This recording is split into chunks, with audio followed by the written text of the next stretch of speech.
बच्चों, आप लोग कैसे हो। आशा करते हैं कि आप लोग काफ़ी अच्छे होंगे और एकदम बेहतरीन ढंग से परीक्षा की तैयारी में लगे हुए होंगे। तो भाई, जैसा कि आपको पता है, इस चैनल पर लगातार आपको प्रत्येक दिन वीडियोस प्रोवाइड की जा रही है। ठीक है, आज हम बात करेंगे आपके 17 फरवरी हिंदी के पेपर के ऊपर। और आज का आपका ये जो क्लास है, ये आखिरी क्लास होने वाली है हिंदी पेपर का, क्योंकि कल से आपका एग्ज़ाम शुरू है। और आज का आपका ये जो वीडियो है, ये कल के एग्ज़ाम के लिए काफ़ी महत्वपूर्ण होने वाली है। तो ज़रूर से पूरी वीडियो को वॉच कीजिएगा ताकि एग्ज़ाम में आप एक बेहतर अंक हासिल कर सकें। हालांकि इससे पहले भी आपको हिंदी के 2 या 3 वीडियोस ऑलरेडी दी जा चुकी है। ठीक है, तो भाई प्लीज़ एग्ज़ाम में हॉल में बैठने से पहले उन वीडियोस को एक बार फिर से दोबारा देख लेना। ठीक है, ताकि आपको एक बेहतर से बेहतर रिजल्ट आप ले आ सके। ठीक है, तो ये इस वीडियो के साथ बाकी आपको जितनी भी हिंदी की वीडियोस आपको दी जा चुकी है, ठीक है, वीडियो के डिस्क्रिप्शन में आपको उन सारी वीडियोस का लिंक मिल जाएगा। तो आप वहां से जाकर उन सारी वीडियोस को देख सकते हैं आसानी से। ठीक है, जिससे हिंदी की एक बहुत ही अच्छी तैयारी आप लोगों की हो जाएगी। ठीक है, तो आज का ये वीडियो आप देखने के बाद आपका कल के पेपर बहुत ही अच्छा जाने वाला है। लेकिन इस वीडियो के साथ साथ बाकी के वीडियोज़ को भी आप देख लीजिएगा हिंदी के पेपर का, जो कि आपको वीडियो के डिस्क्रिप्शन में उसका लिंक मिल जाएगा। अगर ये सारी वीडियोस देख कर आपने अगर इन चीज़ों को कंप्लीट अगर आप कर लेते हैं तो बहुत ही अच्छा रिजल्ट आपको देखने को मिलेगा भाई। ठीक है, और आज का आपका ये हिंदी का हालांकि ये आखिरी क्लास है, अंतिम प्रहार आपको यहाँ पर दिख भी रहा है। ठीक है भाई, अच्छे से इन चीज़ों को आप याद करते हुए चलना, एग्ज़ाम में बहुत ही अच्छा आप कर पाओगे। ठीक है, और सब्जेक्टिव क्वेश्चन का भी मैंने आपको ऑलरेडी वीडियो बना चुका हूँ, उसके ऊपर भी उसका भी लिंक मैं आपको डिस्क्रिप्शन में दे दूंगा। वहाँ से आप अच्छे से एक बेहतरीन तैयारी कर सकते हैं। ठीक है भाई, तो लास्ट तक वीडियो में ज़रूर बने रहना। ठीक है, और वीडियो को भाई एक लाइक ज़रूर से कर दीजिएगा। ठीक है, और पहली बार अगर चैनल पर आप आए हो तो भाई प्लीज़ सब्सक्राइब भी कर दीजिएगा। ठीक है भाई, चलिए भाई बातें ना करते हुए स्टार्ट करते हैं आज के क्लास को, और तेज़ी में अब यहाँ पर हम शुरू करते हैं भाई। ठीक है, और यहाँ पर हम देखते हैं आपकी स्क्रीन पर यहाँ पर आपको क्वेश्चन दिख रहा होगा। ठीक है, BSCB class 10th Hindi final board. ठीक है, यहाँ से आपका हो जाएगा स्टार्ट। तो देखना शुरू करते हैं। आपके क्वेश्चन आपकी स्क्रीन पर आपको दिख रहा होगा, क्वेश्चन नंबर 1। और इन सारे क्वेश्चनों को याद कर लेना। ठीक है, आखिरी दिन है आज आपका, कल तो आपका एग्जाम है। ठीक है, एक बार अभी देख लेना भाई। ठीक है, और एग्जाम हॉल से जाने से पहले एक बार इस वीडियो को जरूर देख के जाना 2x के स्पीड पर, ताकि चीज़ों को आप अच्छे से क्लियर कर सके। ठीक है, चलो भाई देखते हैं। पहला प्रश्न है, श्रम विभाजन और जाति प्रथा क्या है। तो भाई श्रम विभाजन और जाति प्रथा क्या है। तो भाई देखो, श्रम विभाजन और जाति प्रथा जो है आपका, ये एक प्रकार का क्या, ये निबंध है। एक प्रकार क्या है भाई, आपका निबंध है। ऑप्शन नंबर सी इसका हो जाएगा बिल्कुल करेक्ट आंसर। आपको कमेंट में भाई बताना है श्रम विभाजन और जाति प्रथा का लेखक कौन है। ठीक है, चलो क्वेश्चन नंबर 2 में आपको बोला गया है कि मदन किसका पुत्र था। तो मदन जो था बेसिकली ये आपका गिरधर लाल का पुत्र था। ऑप्शन नंबर बी हो जाएगा इसका आंसर। आगे बढ़ता है, स्क्रीन पर है क्वेश्चन नंबर 3 और क्वेश्चन नंबर 4, इसको हम देखते हैं। क्वेश्चन नंबर 3 में भी आपको कहा गया है मैक्स मूलर का जन्म कहाँ हुआ था। तो मैक्स मूलर का जो जन्म हुआ था, बेसिकली ये क्वेश्चन नंबर 3 का आपको बताना है। मैक्स मूलर का जन्म जर्मनी में, भारत में, फ्रांस में, इंग्लैंड में। इसका आंसर भाई आपको ऑलरेडी बहुत सारे वीडियोस आपको करवाए जा चुके हैं। इसका आंसर भाई प्लीज़ कॉमेंट में आप बताना है, तो आपको पता चलेगा कि कल के एग्जाम के लिए आपकी तैयारी कितनी अच्छी है और कितना बेहतर आप रिजल्ट ला सकते हैं। ठीक है, तो क्वेश्चन नंबर 4 में आपको बताना है नाखून क्यों बढ़ते हैं, यह प्रश्न किसने किया था। तो हालांकि आपको ऑब्जेक्टिव में भी मैंने इस चीज़ को आपको बताया था कि यह प्रश्न बेसिकली लेखक की जो पुत्री थी, छोटी सी बेटी, उनके द्वारा यह प्रश्न किया गया था। ऑप्शन नंबर बी हो जाएगा उसका करेक्ट आंसर। आगे बढ़ते हैं, आपकी स्क्रीन पर क्वेश्चन नंबर यहाँ पर 5। और भाई देखो, आज का ये जो वीडियो है उतनी लंबी नहीं बनेगी और काफ़ी कम समय में ये आपके एक बहुत ही महत्वपूर्ण 100 ऑब्जेक्टिव का आपको सेट दिया जा रहा है। ठीक है, जो कि एग्जाम में काफ़ी एक रामबाण साबित होने वाली है आप सबके लिए। ठीक है, और ये अंतिम क्लास है हिंदी पेपर का। क्वेश्चन नंबर 5 में आपको बोला गया नागरी लिपि के लेखक कौन हैं। तो नागरी लिपि के लेखक हो जाएंगे यहाँ पर गुणाकर मूले। ऑप्शन नंबर ए हो जाएगा इसका बिल्कुल करेक्ट आंसर। ठीक है भाई, आगे बढ़ते हैं। क्वेश्चन नंबर 6 में आपको कहा गया बहादुर का पूरा नाम क्या था। तो बहादुर का भाई पूरा नाम था दिल बहादुर। ऑप्शन नंबर बी इसका हो जाएगा बिल्कुल करेक्ट आंसर। ठीक है, चीज़ों को याद नहीं है तो याद तेज़ी में आप याद करते चलो। ठीक है, और बाकी दोस्त यारों के बीच में भी वीडियो को जरूर से शेयर कर दिया करो भाई, इससे हमें भी थोड़ा सा वीडियो बनाने में और मोटिवेशन मिलता है। क्वेश्चन नंबर 8 में आपको बोला गया है कि परंपरा का मूल्यांकन किसकी रचना है? ये हो जाएगा Ramvilas Sharma. Option number A इसका हो जाएगा बिल्कुल करेक्ट आंसर। ठीक है, क्वेश्चन नंबर 9 में आपको बताना है बिरजू महाराज का संबंध किस नृत्य से है? एक आसान सा क्वेश्चन है, इसका भी आपको जवाब जो है इसका जवाब आपको देना है कमेंट बॉक्स में। आप जरूर से इसका जवाब कमेंट बॉक्स में दीजिए। ठीक है, हम बढ़ते हैं क्वेश्चन नंबर यहाँ पर आपकी स्क्रीन पर 10 नंबर क्वेश्चन पर। हम तेजी में ही देखेंगे भाई। ठीक है, बातें कम करेंगे और यहाँ पर थोड़ा सा तेजी में ही चीज़ों को यहाँ पर हम बेहतरीन ढंग से देखने का यहाँ पर हम प्रयास करेंगे। क्वेश्चन नंबर 10 में आपको बोलना है आविनयो किस नदी के किनारे स्थित है? तो आविनयो यहाँ पर आपका हो जाएगा रोन नदी के किनारे स्थित है। ऑप्शन नंबर 20 का हो जाएगा बिल्कुल करेक्ट आंसर। ठीक है, आगे बढ़ते हैं। क्वेश्चन नंबर 11 में आपको कहा गया है कि विनोद कुमार शुक्ल को साहित्य अकादमी पुरस्कार कब मिला? तो क्वेश्चन नंबर 11 का आपका हो जाएगा सी, 1999 में मिला था। ऑप्शन नंबर सी इसका हो जाएगा बिल्कुल करेक्ट आंसर। अब याद करते हुए चलो चीज़ों को। ठीक है, एक बेहतरीन तैयारी इससे आपकी हो जाएगी भाई। ठीक है, चलो भाई आगे देखते हैं। आपकी स्क्रीन पर क्वेश्चन नंबर 12 में जो आपको कहा गया है बिस्मिल्लाह खां का असली नाम क्या था? तो इसका हो जाएगा अमीरुद्दीन। ठीक है, इसका क्वेश्चन नंबर 20 का हो जाएगा बिल्कुल करेक्ट आंसर। क्वेश्चन नंबर 13 में भाई आपको बताना है शिक्षा और संस्कृति किसकी रचना है? एक आसान सा क्वेश्चन है, इसके आंसर आप कमेंट बॉक्स में भाई जरूर से दीजिएगा। ये काफ़ी खुशी हमको होगी इसका अगर आप कमेंट बॉक्स में इसका आंसर आप देते हैं तो। आगे इस क्वेश्चन के ऊपर आपका आंसर भाई बताना है। क्या बोला गया है क्वेश्चन में कि गुरु नानक की रचनाओं का संग्रह किसने किया? तो गुरु नानक की रचनाओं का संग्रह किनके द्वारा किया गया था? तो क्वेश्चन नंबर जो आपका 14 है इसका आंसर हो जाएगा ए, गुरु अर्जुन देव ने किया था। ठीक है, तो इसका आंसर ए हो जाएगा बिल्कुल करेक्ट आंसर। आगे भी क्वेश्चनों को आप तेजी में याद करते हुए चलो भाई। ठीक है, प्रेम ऐनी श्री राधिका में माली मालिन किसे कहा गया है? तो ये माली मालिन बेसिकली कहा गया है राधा एवं कृष्ण को। ठीक है, तो ऑप्शन नंबर ए इसका हो जाएगा बिल्कुल करेक्ट आंसर। आगे हम बढ़ते हैं, क्वेश्चन नंबर आपकी स्क्रीन पर है क्वेश्चन नंबर 16, जिसमें आपको बताया गया है अति सुधो स्नेह को मार्ग है। यह पंक्ति किसके लिए यहाँ पर लिखा है? ये भी क्वेश्चन बहुत बार पूछा गया क्वेश्चन है। क्वेश्चन नंबर इसका आंसर हो जाएगा इसका भी, ये घनानंद की पंक्ति है। ठीक है भाई, आज का ये वीडियो भाई याद नहीं है तो भाई इसको याद कर लेना। ठीक है, नहीं तो कल के एग्जाम में आपको काफ़ी पछतावा होगा। और ये वीडियो सिर्फ उतना इनफ नहीं है, जितनी भी क्लासेस आपको हिंदी की करवाई जा चुकी है सारे क्लास को देख लेना। इस वीडियो के डिस्क्रिप्शन में उसका लिंक आपको मिल जाएगा, तो आपके एग्ज़ाम के लिए एक बेहतर तैयारी आपकी हो जाएगी। ठीक है भाई। अच्छा, उसके बाद आप अगर जितने भी सब्जेक्टिव क्वेश्चन आपको करवाए गए हैं, ठीक है, हिंदी पेपर का, उसका अगर आपको नोट्स चाहिए या उसका बोर्ड PDF उसका अगर आप चाहिए तो आप हमारे इसी वीडियो के डिस्क्रिप्शन में आपको व्हाट्सअप का लिंक मिल जाएगा। वहाँ से आप जाके हमारे व्हाट्सअप चैनल से आप जुड़ सकते हैं, जहाँ से आपको आराम से प्रॉपर नोट्स मिल जाया करेंगे। ठीक है, चलो भाई आगे देखते हैं। क्वेश्चन नंबर 17 में आपको बताना है स्वदेशी कविता के अनुसार अब भारत में क्या दिखाई नहीं देता? तो भाई अब भारत में 17 का हो जाएगा बी, भारतीयता अब दिखाई नहीं देती है। ठीक है, मतलब जैसे भारत तो देश भारत का है, लेकिन इसमें भारतीयता कहीं पर दिखाई नहीं देती है, ऐसा कहा गया है। क्वेश्चन नंबर आपकी स्क्रीन पर है भाई, तेजी में देखेंगे। 18 में आपको बताना है सुमित्रानंद पंथ का जन्म कहाँ हुआ था? तो 18 का हो जाएगा ए, कौशानी में इनका जन्म हुआ था। ठीक है, देखो भाई अगर इसमें चाहे तो हम चारों ऑप्शन को पढ़ के फिर आपको कहेंगे ये सही आंसर है, तो भाई उससे अच्छा है कम समय लगेगा, तेजी में चीज़ों को हम देखेंगे और करेक्ट आंसर पर सीधा हम बात करेंगे। ठीक है भाई। अच्छा, क्वेश्चन नंबर 19 में आपको बोला गया जनतंत्र का जन्म कविता के कवि कौन है? क्वेश्चन नंबर 19 का हो जाएगा बी, दिनकर जी है। ठीक है, आगे बढ़ते हैं। क्वेश्चन नंबर 20 में आपको बताना है हिरोशिमा कविता में सूरज कहाँ से निकलता है? क्षितिज से, बादलों से, नगर के चौक पर या पहाड़ों से? आसान सा क्वेश्चन है भाई, कमेंट बॉक्स में प्लीज से इसका आंसर आप कीजिए। ठीक है, चलो भाई आगे बढ़ते हैं हम तेजी में। क्वेश्चन नंबर 21 और 22 आपकी स्क्रीन पर है। क्वेश्चन नंबर 21 में आपको कहा गया है कि एक वृक्ष की हत्या में कवि शहर को किससे बचाने की बात करता है? तो कवि जो है शहर को दुश्मनों से बचाने से बात करता है, लुटेरों से, नादिरों से, भ्रष्टाचारों से? इसका आंसर भी आप कमेंट में अवश्य से दीजिएगा। इसका भी ऑलरेडी मैंने आपको पिछले वीडियो में करा चुका हूँ इसका बात। ठीक है, नहीं भी करवाए होंगे तो भी एक आसान सा क्वेश्चन है, ये प्लीज़ इसका आंसर आप कमेंट में दीजिए। कोई भी दिक्कत आती है तो भाई कमेंट बॉक्स में पूछ लिया करो, हम कमेंट में ही उसका आंसर आपको हम दे देंगे। ठीक है भाई, आइए क्वेश्चन नंबर 22 में यहाँ पर आपको बताना है कि हमारी नींद कविता में किसका जीवन चक्र पूरा हुआ है?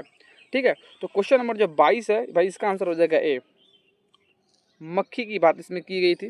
ठीक है, आगे बढ़ते हैं। क्वेश्चन नंबर 23 और 24 की हम बात करें तो इसको हम देखते हैं।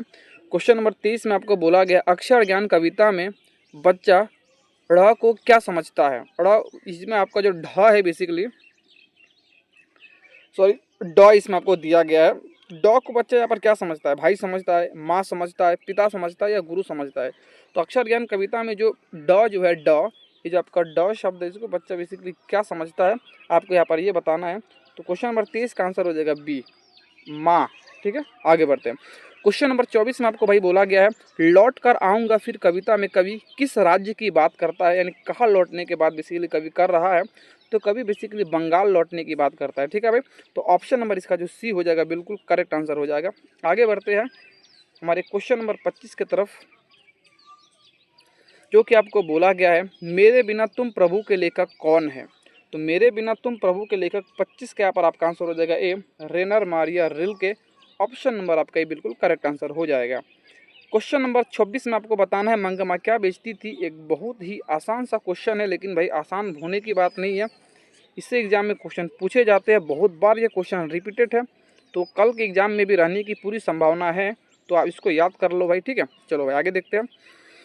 काफ़ी कम समय में ही सारी क्वेश्चन आपको बहुत जल्द मिल जाएगा भाई। ठीक है, तो आगे देखते हैं। क्वेश्चन नंबर यहाँ पर आपके सामने 27 है, जो कि आपको बोला गया है कि ढहते विश्वास कहानी किस राज्य की बाढ़ पर आधारित है, उड़ीसा, बिहार, झारखंड या उत्तर प्रदेश। तो ये बेसिकली 27 का हो जाएगा ए, ये उड़ीसा के जनजीवन पर बेसिकली आपका ये कहानी लिखा गया है। तो ऑप्शन नंबर ए हो जाएगा इसका बिल्कुल करेक्ट आंसर। क्वेश्चन नंबर 28 में आपको बोला गया मंगू की माँ उसे कहाँ भर्ती नहीं कराना चाहती थी। तो भाई उनको हॉस्पिटल में भर्ती कराना नहीं चाहती थी। ठीक है, एक आसान सा क्वेश्चन था। आगे बढ़ते हैं। क्वेश्चन नंबर 29 और 30 आपकी स्क्रीन पर है। बोला गया है नगर कहानी के मुख्य पात्र कौन है। तो क्वेश्चन नंबर जो 29 है, नगर कहानी का मुख्य पात्र हो जाएगा बी। यहाँ पर नगर कहानी यहाँ पर आपको दिया, नगर कहानी का हो जाएगा मंगम्मा, सीता, पाती। तो भाई नहीं होगा, ये ऑप्शन आपका थोड़ा सा गलत है। ठीक है, ये क्वेश्चन का जो है थोड़ा सा आपको ऑप्शन बी यहाँ पर उसको नहीं देना चाहिए था। ठीक है, मुख्य पात्र ऐसे पाती तो नहीं हो गया, इसको साथ ये पापाती लिखना चाहता था। ठीक है भाई, इसका ऑप्शन ये थोड़ा सा गलत है, लेकिन ऑप्शन यहाँ पर ये पापाती हो जाता, लेकिन कोई बात नहीं, शॉर्टकट में थोड़ा लिखने गलती लिख दिया, कोई बात नहीं। आगे देखते हैं भाई। क्वेश्चन नंबर यहाँ पर आपको स्क्रीन पर 30। क्वेश्चन नंबर 30 में यहाँ पर आपको बोला गया धरती कब तक घूमेगी की लेखक कौन है। तो 30 का आपका हो जाएगा बेसिकली बी, सावरदैया। ठीक है, बी हो जाएगा। आगे बढ़ते हैं। हिंदी में स्वर वर्णों की संख्या कितनी है। तो भाई हिंदी में स्वर वर्णों की संख्या आपकी 11 होती है, आप याद कर लीजिए अगर आपको याद नहीं है। 31 का हो जाएगा बी। ठीक है भाई, आगे बढ़ते हैं। फिर से एक आसान सा क्वेश्चन आपकी स्क्रीन पर है, लेकिन आसान नहीं है भाई, ये आसान का बात नहीं है, सारे क्वेश्चन पूछे जाते हैं बोर्ड एग्जाम के लिए, बहुत ही महत्वपूर्ण क्वेश्चन है भाई। ठीक है, इसको हम देखते हैं। आपकी स्क्रीन पर है कि क का उच्चारण स्थान क्या है। तो क का उच्चारण स्थान हो जाएगा 32 का आपका बी, कंठ हो जाएगा। ठीक है, देखो क से कंठ आप याद रख सकते हैं। देखो भाई क वर्ग में सब का उच्चारण क वर्ग का कंठ हो जाता है। ठीक है, आगे क्वेश्चन नंबर 33 में आपको बताना है बुढ़ापा कौन सी संज्ञा है। क्वेश्चन नंबर 33 का हो जाएगा बी, भाववाचक।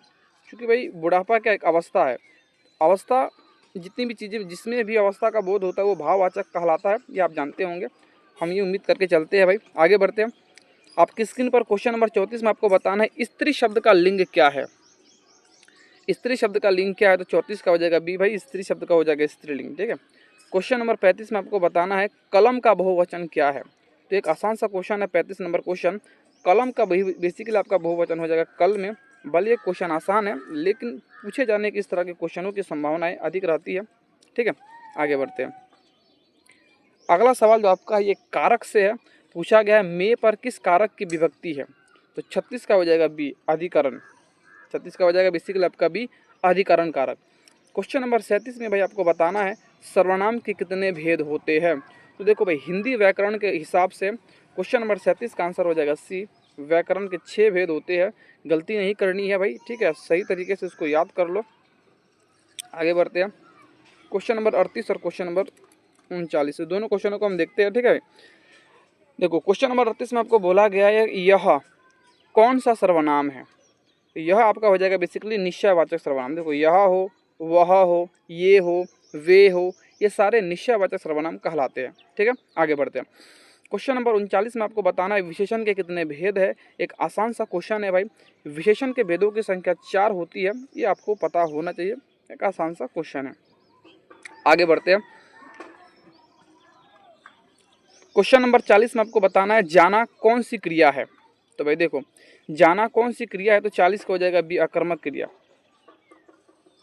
क्योंकि भाई इसका कोई सब्जेक्ट इसमें नहीं है, तो जब भी किसी सेंटेंस में कोई सब्जेक्ट नहीं रहता उसको हम कहते हैं बेसिकली आकर्मक क्रिया। ठीक है, आगे बढ़ते हैं। क्वेश्चन नंबर 41 में आपको बताना है काल के कितने भेद है। एक बहुत ही आसान सा क्वेश्चन है भाई। ठीक है, और पूछा गया क्वेश्चन ऐसा नहीं है, इंपॉर्टेंट क्वेश्चन है। इसका भी आंसर आप कॉमेंट में भाई जरूर से बताना। ठीक है, आगे बढ़ते हैं। तो काफ़ी कम समय में हम काफ़ी हद तक आगे आ चुके हैं। अभी आपका मुश्किल से 15 मिनट हुआ है, लेकिन भाई हमने लगभग 40 क्वेश्चन हमने कर लिए हैं। तो काफ़ी तेज़ी से हम क्वेश्चनों को कर रहे हैं भाई, ऐसा ज़रूरी भी है। ठीक है, तो आगे बढ़ते हैं भाई। क्वेश्चन नंबर 42 में आपको बोला गया है उपसर्ग शब्द का कहाँ लगता है। तो भाई ये तो आपको ऑलरेडी हम बहुत बार बता चुके हैं। क्वेश्चन नंबर जब 42 हो जाएगा, इसका आंसर हो जाएगा ए, शुरुआत में। देखो, उपसर्ग लगता है शुरुआत में, और अगर आपसे प्रत्यय पूछता तो प्रत्यय लगता है बाद में। तो एक आसान सा क्वेश्चन है। क्वेश्चन नंबर 43 में आपको बताना है प्रतिदिन में कौन सा उपसर्ग है। ठीक है, इसमें यानी उपसर्ग तो अभी बताया जो कि शुरू में आपका लगता हो, तो 43 का हो जाएगा बी, प्रति। ठीक है, एक आसान सा क्वेश्चन था, लेकिन उपसर्ग और प्रत्यय से क्वेश्चन भर भर के आपके बोर्ड एग्जाम में पूछे जाते हैं। तो भाई याद तो करते आपको रहना है। ठीक है, आगे बढ़ते हैं। क्वेश्चन नंबर 44 में आपको बताना है प्रत्यय शब्द के कहाँ लगता है। तो भाई तो अभी आपको हम बताए थे। कमेंट में भाई इसका आंसर जरूर से आपको देना है, मुझे काफ़ी अच्छा लगेगा। क्वेश्चन नंबर भाई 45 में आपको बताना है मिठास में कौन सा प्रत्यय है। प्रत्यय जो कि भाई बेसिकली यहाँ पर आपको बताना है कि मिठास में कौन सा प्रत्यय है। तो 45 के एक आसान सा क्वेश्चन है। क्वेश्चन नंबर 45 के यहाँ पर आपका आंसर हो जाएगा बी, आस। मीठा धन आस मिठास, इसका नंबर हो जाएगा बी, बिल्कुल करेक्ट आंसर। चलो भाई ठीक है, आगे बढ़ते हैं हम हमारे नेक्स्ट क्वेश्चन के ऊपर। क्वेश्चन नंबर 46 और 47 इसको हम देखते हैं। ये भी क्वेश्चन मोस्ट इंपोर्टेंट क्वेश्चन है। सारे क्वेश्चन अगर अभी तक आपने याद नहीं किए हो तो भाई याद कर लेना है। ठीक है, अगर एक बेहतरीन अंक अगर आप पाना चाहते हैं तो भाई ठीक है, देखते हैं। क्वेश्चन नंबर 46 में आपको बताना है संधि के कितने भेद है। तो संधि के भेदों की संख्या आपको बतानी है। तो 46 का हो जाएगा बी, 3 भेद होते हैं संधि के। ठीक है, 46 का क्या हो जाएगा भाई, बी हो जाएगा। क्वेश्चन नंबर आपका 47 में बोला गया हिमालय का संधि विच्छेद क्या होगा। तो एक आसान सा क्वेश्चन है। क्वेश्चन नंबर 47 का हो जाएगा ए, हिम धन आलय। ठीक है, आगे बढ़ते हैं। देखो, जिन बच्चों को याद है सारी चीज़ें, तैयारी अगर आपका बेहतरीन है तो भाई बहुत अच्छा है। आपको बेस्ट ऑफ लक कल के एग्जाम के लिए, अच्छा से अच्छा करके आइए। ठीक है, बहुत ही बेस्ट ऑफ लक इसके लिए आपको। और जिन बच्चों की तैयारी थोड़ी कम भी है तो भाई आपको घबराना नहीं है, अच्छी तरीक़े से आप पेपर लिखिए। ठीक है, जो आपको दिमाग में चीज़ें आपने जितनी भी पढ़ी है, ठीक है, उन चीज़ों का अच्छी तरीके से इम्प्लीमेशन कीजिए, आपका एक बेहतरीन रिजल्ट आपका आएगा। और जितनी भी वीडियोस आपको दी जा रही है भाई, ठीक है, इतना अगर आप पूरा क्लियर करके चल जाते हैं तो आपका एग्जाम जो है वो बेहतर आपका जाने वाला है। ठीक है, तो इसको भाई पूरी वीडियोस को क्लियर कर देना। सारी हिंदी वीडियोस का ज़्यादा नहीं होगा भाई, 3-4 ऑलरेडी आपको वीडियो हम बता चुके हैं पहले भी। ठीक है, डिस्क्रिप्शन में सारे हिंदी वीडियोस का आपको लिंक मिल जाएगा, वहाँ से सारी वीडियोस को एक बार फिर से चेकआउट कर लीजिएगा, एक बेहतरीन मार्क्स आपका इससे आ जाएगा। ठीक है भाई, चलो देखते हैं। क्वेश्चन नंबर 48 में आपको बताना है समास के कितने भेद है। तो समास के भाई भेदों की संख्या 6 होती है, 48 का हो जाएगा सी। आगे बढ़ते हैं। क्वेश्चन नंबर यहाँ पर आपको कहा गया है, इस क्वेश्चन को आपको भाई ध्यान से देखना। क्वेश्चन में आपको कहा गया है इसमें यथाशक्ति में कौन सा समास है। तो यथाशक्ति में भाई कौन सा समास है। क्वेश्चन नंबर 49 का आपका हो जाएगा ये अव्ययी भाव समास। ठीक है, अव्ययी भाव समास, इसका आंसर हो जाएगा ए। आगे बढ़ते हैं भाई तेजी में। क्वेश्चन नंबर 50 आपकी स्क्रीन पर है, आपको देख के भाई इसका जवाब देना है। क्वेश्चन नंबर 50 में आपको एक आसान सा क्वेश्चन है कि भाई बहन में कौन सा समास है। ठीक है, तो भाई बहन में भाई समास हो जाएगा आपका द्वंद्व समास। ठीक है, भाई बहन, बेटा बेटी। ठीक है, इस तरह के अगर आपके सवाल आते हैं जिसमें बीच में आपको जो हाइफन दिख रहा है तो ये इसको द्वंद्व समास हम कहते हैं। ठीक है, उठना बैठना, ऊपर नीचे, ठीक है, दाएं बाएं, इस तरह के आपको जो होते हैं उसको हम द्वंद्व समास कहते हैं। और जिसमें नंबर का पता चलता हो भाई उसको द्विगु समास हम कहते हैं। इतना हम उम्मीद करके चलते हैं कि आपको याद होगा। ठीक है, जैसे क्वेश्चन नंबर 51 में दशानन में कौन सा समास है, 51 का हो जाएगा क्वेश्चन नंबर। यहाँ पर आपको दशानन में कौन सा समास है, इसका आंसर भाई आपको कमेंट बॉक्स में बताना है। एक आसान सा क्वेश्चन है और भाई उम्मीद करके चलते हैं कि आपको सारी चीज़ें याद होगी। इसी उम्मीद से हम आपको बोल रहे हैं कि भाई कमेंट में इसका आंसर आपको देना है। ठीक है, क्वेश्चन नंबर 52 में आपको भाई बताना है अमृत का पर्यायवाची शब्द है। तो इसमें से अमृत का पर्यायवाची हो जाएगा ए, सुधा। ठीक है, पर्यायवाची शब्द भी आपने हिंदी व्याकरण में याद किया होगा। आगे बढ़ते हैं भाई। क्वेश्चन नंबर आपके सामने 53 में बोला गया है यहाँ पर कि आकाश का पर्यायवाची शब्द इसमें से कौन हो जाएगा। ठीक है, तो क्वेश्चन नंबर 53 का आपका हो जाएगा बी, व्योम। इन ऑप्शन के हिसाब से इसका हो जाएगा बेसिकली बी नंबर। आगे बढ़ते हैं।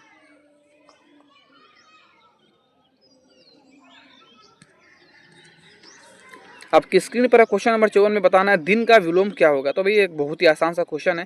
विलोम का मतलब होता है भाई उल्टा शब्द, यानी 54 के यहाँ पर आपको हो जाएगा दिन का रात। एक आसान सा क्वेश्चन था। क्वेश्चन नंबर यहाँ पर आपको फिर से बताना है आस्तिक का विलोम क्या होगा, यानी आस्तिक का उल्टा बेसिकली भाई आपका होता है नास्तिक। ऑप्शन नंबर ए हो जाएगा इसका बिल्कुल करेक्ट आंसर।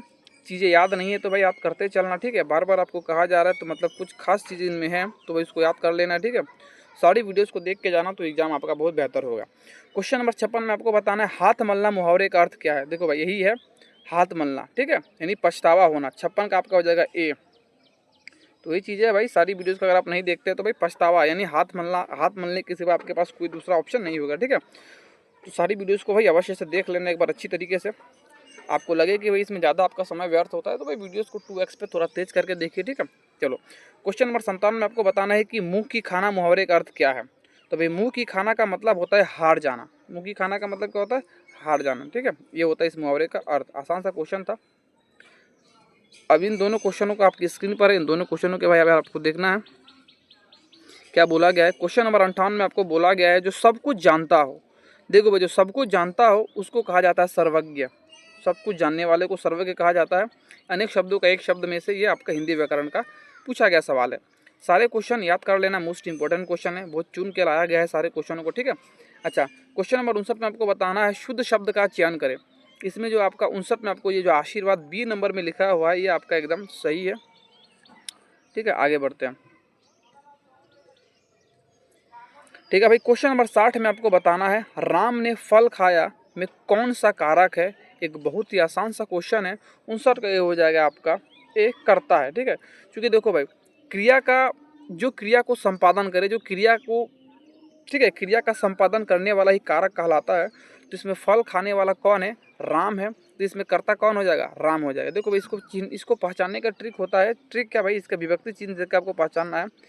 ने, जैसे कर्ता ने यानी राम ने फल को खाया, तो इसमें बेसिकली आपका कर्ता कारक है। विभक्ति चिन्ह को देख के आपको समझ जाना था, ठीक है भाई। आगे बढ़ते हैं। क्वेश्चन नंबर 61 में आपको बताना है वह जा रहा है, इसमें जाना क्या है। तो एक आसान सा फिर से क्वेश्चन है। जाना इसमें आपका क्रिया है, ठीक है, यानी इसको आप हिंदी इंग्लिश ग्रामर में इसको आप वर्ब कहते हैं। तो जाना बेसिकली इसमें आपका क्रिया है अर्थात वर्ब है। आगे बढ़ते हैं। क्वेश्चन नंबर 62 में आपको बोला गया विष के दांत कैसी कहानी है। तो भाई देखो ये भी क्वेश्चन मोस्ट इंपोर्टेंट क्वेश्चन है। विष का दांत कैसी कहानी है। तो क्वेश्चन नंबर जो 62 इसका हो जाएगा बी, एक मनोवैज्ञानिक कहानी है, ठीक है। इसको आपको भाई ध्यान में रखना है। आगे बढ़ते हैं, आपकी स्क्रीन पर है नेक्स्ट क्वेश्चन। आपकी स्क्रीन पर इसको भाई आपको बताना है कि यहाँ पर बेसिकली सच्चे भारत कहाँ बसता है। सच्चा भारत कहाँ बसता है। तो भाई एक आसान सा क्वेश्चन आपको पहले भी हम बताए थे।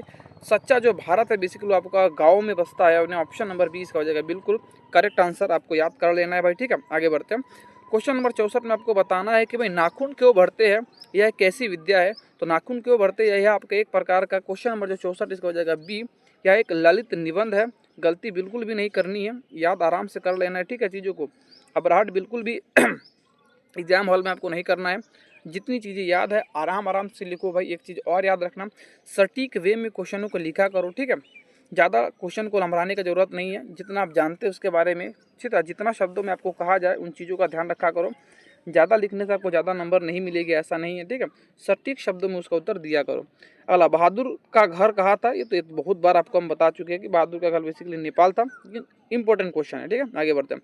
बिरजू महाराज के पिता की मृत्यु कब हुई थी। ये भी क्वेश्चन पूछा गया है कि बिरजू महाराज के जो पिता की जो मृत्यु हुई थी जब वो 9 साल के थे। याद रखना है बिरजू महाराज की मृत्यु कब हुई थी, इनके पिताजी की मृत्यु बिरजू महाराज की, तो जब बिरजू महाराज 9 साल के थे, ठीक है।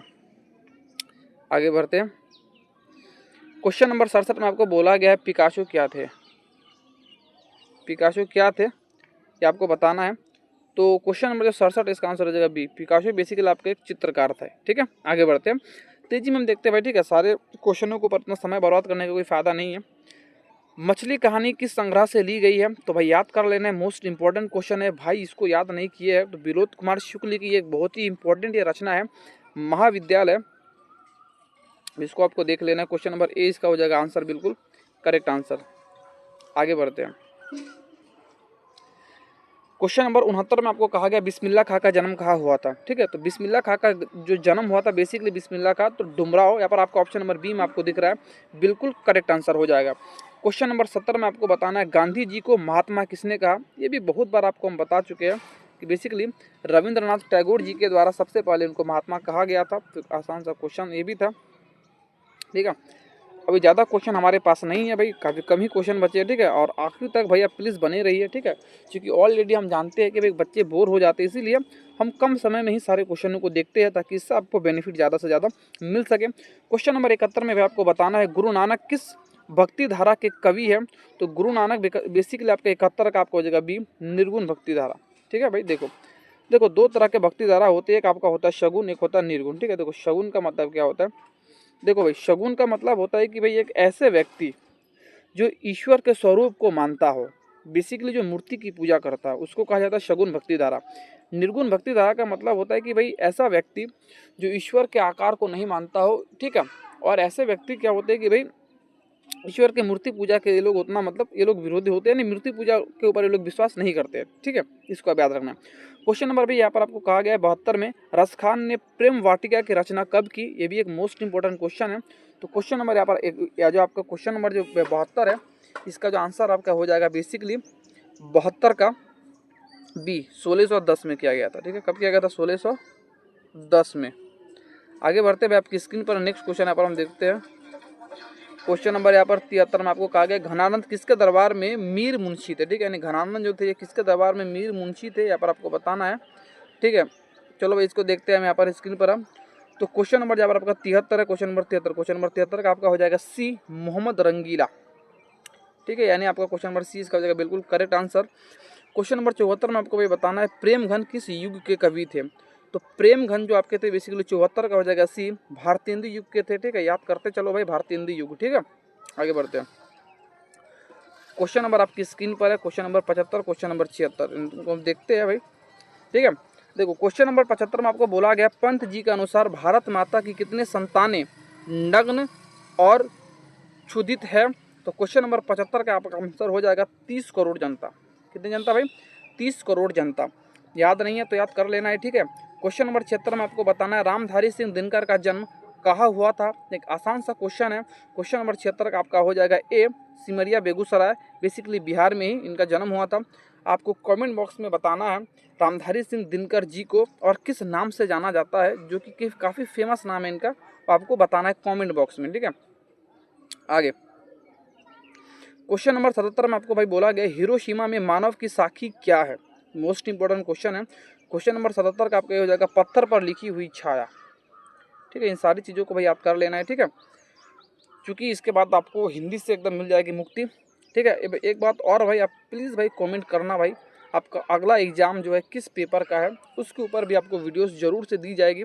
तो कमेंट में भाई आप उसको जरूर से आपको बता देना है। ठीक है, जितने भी भाई आप वीडियो देख रहे हैं या जितनी भी बहनें वीडियो को देख रही है, तो प्लीज़ आपको कमेंट में बताना है कि आपका नेक्स्ट पेपर किस सब्जेक्ट का है, उसके ऊपर भी एक बेहतरीन सा वीडियो आपको दिया जाएगा। ठीक है, क्वेश्चन नंबर 78 में आपको बोला गया एक वृक्ष की हत्या में कवि किसे बचाने की बात करता है। तो क्वेश्चन नंबर 78 के यहाँ पर आपको हो जाएगा डी, देश को, पर्यावरण को, वायु को, इनमें से सभी को। हालांकि आपको हम पहले भी बोले थे इनमें से सभी वाला जो केस होता है उसमें अधिकतर 90% केस में आपका वही आंसर बन जाता है। ठीक है, चलो भाई आगे देखते हैं। क्वेश्चन नंबर 79 में आपको कहा गया वीरेन डंगवाल को किस पुरस्कार से सम्मानित किया गया है। तो इसका हो जाएगा साहित्य अकादमी पुरस्कार से। ठीक है, याद कर लेना है चीज़ों को। ठीक है, आगे बढ़ते हैं। क्वेश्चन नंबर आपकी स्क्रीन पर 80 नंबर में आपको बताने अक्षर ज्ञान में ख से क्या होता है। तो भाई देखो बेसिकली अक्षर ज्ञान कविता में अनामिका जी यहाँ पर आपको बताते हैं कि भाई ख जो है, ख से बेसिकली यहाँ पर खरगोश की ओर इशारा किया गया है। ठीक है, तो हालांकि बचपन में आप भी पढ़ते होंगे क से कबूतर, ख से खरगोश, आपने पढ़ा होगा, तो वही चीज़ें हैं, कोई दूसरा ये नहीं है। आगे क्वेश्चन नंबर 81 आपकी स्क्रीन पर अभी आपको बताना है कि लौट कर आऊँगा फिर कविता में कवि क्या बनकर आने की बात करता है। मोस्ट इंपॉर्टेंट क्वेश्चन है। क्वेश्चन नंबर 81 का भाई आपको जो है बताना है, कौवा बन के, हंस बन के, उल्लू बन के, या ये सभी, तो ये सभी इसका बिल्कुल हो जाएगा करेक्ट आंसर। क्वेश्चन नंबर 82 में आपको बताना है, मेरे बिना तुम प्रभु किस विद्या की रचना है। क्वेश्चन नंबर 82 का आपका हो जाएगा ए, एक कविता है, ठीक है। ये क्या है, मेरे बिना तुम प्रभु आपका बेसिकली एक तरह का आपका क्या है, एक कविता है। आगे बढ़ते हैं, क्वेश्चन नंबर आपकी स्क्रीन पर है 83 में, मंगमा से कर्जा कौन मांग रहा था। तो ये बहुत ही एक आसान सा क्वेश्चन है, ठीक है। इसका आंसर आप जरूर से कमेंट बॉक्स में हमको बताइएगा। देखते हैं कल की एग्जाम के लिए आपकी तैयारी कैसी है। आगे बढ़ते हैं, क्वेश्चन नंबर 84 में आपको कहा गया, ढहते विश्वास का मुख्य पात्र लक्ष्मी के पति का नाम क्या था। ये भी एक आसान सा क्वेश्चन है। लक्ष्मी के पति का नाम आपको बहुत बार हम बता चुके हैं, लक्ष्मण था, और बेसिकली ये कलकत्ता में नौकरी करता था, ठीक है। आगे बढ़ते हैं, क्वेश्चन नंबर यहाँ पर स्क्रीन पर है 85 और क्वेश्चन नंबर 86। इन क्वेश्चनों को हम देखते हैं, ठीक है। कहा गया, मंगू की बड़ी बहन का नाम क्या था। ये भी एक आसान सा क्वेश्चन है। क्वेश्चन नंबर 85 का आपका आंसर हो जाएगा ए, मंगू की जो बड़ी बहन थी उसका नाम बेसिकली कम्मू था, ठीक है। आगे ये भी क्वेश्चन 86, क्वेश्चन नंबर 86 भाई मोस्ट इंपॉर्टेंट क्वेश्चन है, ठीक है। याद रखना है चीज़ों को, ठीक है। कल के एग्जाम में छपने वाला प्रश्न है भाई, इसको याद कर लो कि पापाती किस रोग से बेसिकली पीड़ित थी। तो ये मेनिंजाइटिस रोग से पीड़ित थी, ठीक है। याद कर लेना है, कल के एग्जाम के लिए मोस्ट इंपॉर्टेंट है, ठीक है। सारी वीडियोस को भाई आपको देख लेना है चैनल पर जाके हिंदी की, ठीक है। नहीं तो हम डिस्क्रिप्शन पर भी उसका लिंक हम दे देंगे। एक अच्छा रिजल्ट अगर आप लाना चाहते हैं तो भाई ज़रूर से उसको आप देख लीजिएगा। आगे बढ़ते हैं भाई, ठीक है। क्वेश्चन नंबर 87 में आपको बोला गया, सीता को कितने पुत्र थे। तो सीता को जो पुत्र कितनी थी, 3 पुत्र थे सीता को, ठीक है। और इसी तीनों पुत्र के द्वारा बेसिकली सीता का काफ़ी बुरा हालत किया जाता है, और ये बेचारी आखिरकार लास्ट में घर त्याग देती है, ठीक है। आगे बढ़ते हैं, क्वेश्चन नंबर 88 में भी आपको बताना है। तो भाई क्वेश्चन नंबर यहाँ पर आपका 88 में आपको बताना है कि वर्णों के समूह को क्या कहते हैं। तो एक आसान सा क्वेश्चन है भाई, वर्णों के समूह को बेसिकली हम क्या कहते हैं, वर्णमाला कहते हैं। तो ऑप्शन नंबर 20 का हो जाएगा बिल्कुल करेक्ट आंसर, ठीक है भाई। आगे बढ़ते हैं, क्वेश्चन नंबर 89 में आपको बताना है, दीर्घ ई कौन सा स्वर है। तो भाई इसका नाम ही में आ रहा है दीर्घ ई, तो 89 का हो जाएगा आपका बिल्कुल बी, ठीक है। एक आसान सा क्वेश्चन है, लेकिन भाई पूछे जाते हैं यहाँ से प्रश्न, तो आपको ध्यान में रखना है इन चीज़ों को, ठीक है। चलो भाई, क्वेश्चन नंबर 90 में आपको बताना है, गंगा कौन सी संज्ञा है। एक आसान सा क्वेश्चन है, गंगा आपका हो जाएगा व्यक्तिवाचक संज्ञा है। 91 में आपको बताना है, पुस्तक का शब्द लिंग निर्णय करें। यानी पुस्तक आपका क्या है, स्त्रीलिंग है या पुल्लिंग शब्द है। तो पुस्तक आपका हो जाएगा एक स्त्रीलिंग शब्द, ठीक है। याद कर लो भाई, चीज़ें याद नहीं है तो, ठीक है। चलो भाई आगे देखते हैं, आपकी स्क्रीन पर है क्वेश्चन नंबर 92। तो तेजी में हम देखते हैं, लड़का का बहुवचन क्या है। तो भाई इसका आंसर आप कॉमेंट में बताइएगा, एक आसान सा क्वेश्चन है। 93 में आपको बताना है, कर्ता कारक की विभक्ति क्या है। तो भाई कर्ता ने, तो ने इसका होता है, 93 का हो जाएगा सी का। आसान सा ये भी क्वेश्चन है, ठीक है। देखो ये क्वेश्चन आसान है, लेकिन पूछे भी इसी तरह के शब्द गए हैं अब तक, इसी तरह के क्वेश्चन पूछे गए हैं। तो आसान या भारी इसमें हम ऐसा कुछ कह नहीं सकते हैं, जिस तरह का पैटर्न रहता है भाई उसी तरह से काम किया जा रहा है। देखो वह शब्द क्या है, तो वह बेसिकली आपका एक सर्वनाम है। यह, वह, ये, वे, ये बेसिकली इसको हम सर्वनाम कहते हैं, ठीक है। आगे बढ़ते हैं भाई, क्वेश्चन नंबर 95 में कहा गया, लाल कौन सा विशेषण है। तो लाल जो है बेसिकली 95 का हो जाएगा गुणवाचक, ठीक है। गुणवाचक होता है लाल, किसी भी रंग, रूप, आकार, इसको हम गुणवाचक में रखते हैं, ठीक है भाई। आपको पता होना चाहिए ये बातें। चलो भाई पता नहीं तो याद कर लो अब। देखो खाना कौन सी क्रिया है। क्वेश्चन नंबर 96 का आपका हो जाएगा, क्वेश्चन नंबर 96 की इसका आपको आंसर भाई कमेंट में आप जरूर से बताओ। सकर्मक अकर्मक मैंने आपको बता दिया है कि क्या होता है, ठीक है। तो इसका आंसर आप कमेंट में बताना है आपको, ठीक है भाई। चलो भाई आगे देखते हैं, क्वेश्चन नंबर 97 में आपको कहा गया है, अन्याय में कौन सा उपसर्ग है। उपसर्ग आपको पहले भी बता चुके, जो कि पहले लगता हो। क्वेश्चन नंबर 97 का आपका हो जाएगा बी, अधन न्याय, अन्याय, ठीक है। गलती नहीं करनी है भाई। आगे बढ़ते हैं, क्वेश्चन नंबर 98 में आपको क्या बोला गया है कि लिखाई में कौन सा प्रत्यय है। देखो भाई प्रत्यय का मतलब जो बाद में लगता हो। तो क्वेश्चन नंबर 98 का एक आसान सा क्वेश्चन हो जाएगा, लिख धन आई, लिखाई हो जाएगा ना। ऑप्शन नंबर 20 का हो जाएगा बिल्कुल करेक्ट आंसर। क्वेश्चन नंबर 99 में आपको बताना है, देवालय में कौन सी संधि है। तो देवालय में आपको कौन सी संधि है। क्वेश्चन नंबर 99 का आपका हो जाएगा बेसिकली ए, स्वर संधि है, ठीक है। कौन सी संधि हो जाएगा भाई, स्वर संधि हो जाएगा। और आज का आपका ये आखिरी क्वेश्चन है, जो कि आपको बोला गया, त्रिलोकी में कौन सा समास है। तो त्रिलोकी में आपका हो जाएगा द्विगु समास। त्रिलोकी यानी जिसमें भी भाई संख्या का बात होता है, 3 लोक, जिसमें भी संख्या का बात होता है उसको हम कहते हैं बेसिकली द्विगु समास, ठीक है भाई। तो आज के लिए आपका इतना इनफ है भाई, ठीक है। और कल के एग्जाम के लिए भाई सारे बच्चों को मेरे तरफ से गुड लक, ठीक है भाई, बेस्ट ऑफ लक सारे बच्चों को, ठीक है। काफ़ी अच्छी तैयारी आपकी हो चुकी है, ठीक है भाई। और यहाँ से जितनी भी हिंदी की वीडियोज़ आपको दी गई है भाई, ठीक है, डिस्क्रिप्शन में जाके भाई, वीडियो के डिस्क्रिप्शन में आपको देखना भाई, डिस्क्रिप्शन कैसा आप निकालेंगे तो वीडियो का जहाँ पर टाइटल लिखा रहता है, नाम उसका वीडियो में, वहाँ से मोर ऑप्शन पर आपको क्लिक करना है। फिर आपको नीचे फिर से मोर ऑप्शन में क्लिक करना है, तो नीचे आपको कुछ लिंक्स दिखेंगे वहाँ पर, वहाँ से जाकर सारे वीडियो को आप चेकआउट कर सकते हैं भाई, ठीक है। आशा करते हैं भाई आपको वीडियो पूरी तरीके से अच्छे से समझ में आया होगा, ठीक है। और लास्ट में भाई यही कहेंगे हम, अगर आपने इतना कीमती समय इस वीडियो को दिया है तो भाई दिल से धन्यवाद आप सारे बच्चों का, ठीक है। जाते जाते भाई वीडियो को लाइक नहीं किया तो भाई प्लीज़ लाइक ज़रूर से कर देना है भाई, ठीक है।